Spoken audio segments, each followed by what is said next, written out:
बिस्मिल्लाहिर्रहमानिर्रहीम। नाजरीन, आप लोगों को बड़ी ब्रेकिंग न्यूज़ देता चलूं कि शाबान शरीफ का चाँद नज़र आ गया है। और शाबान का चाँद अगर आप लोगों ने नहीं देखा तो आप इसके मनाज़र वीडियो में भी देख सकते हैं। रमज़ान कब शुरू होगा, पहला रोज़ा किस तारीख को होगा, ईद और शब बारात कब होगी, सारी चीज़ें डिटेल के साथ आज की इस वीडियो में आप लोगों को बताने लगा हूँ। मार्च 18 को शब बारात होगी, जिसको हमारे उर्फ़ आम में शब बारात भी कहते हैं।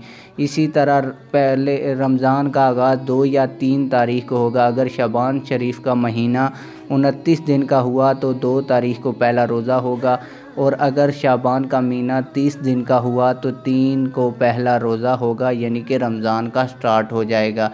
इसी तरह जो ईद है वो जाके फिर मई में होगी, और अप्रैल में रमज़ान शरीफ का आगाज़ होगा। आप लोगों की इस वीडियो के हवाले से क्या राय है, कमेंट सेक्शन में अपनी राय का ज़रूर इजहार करें। मिलते हैं किसी और वीडियो में। अल्लाह हाफिज़।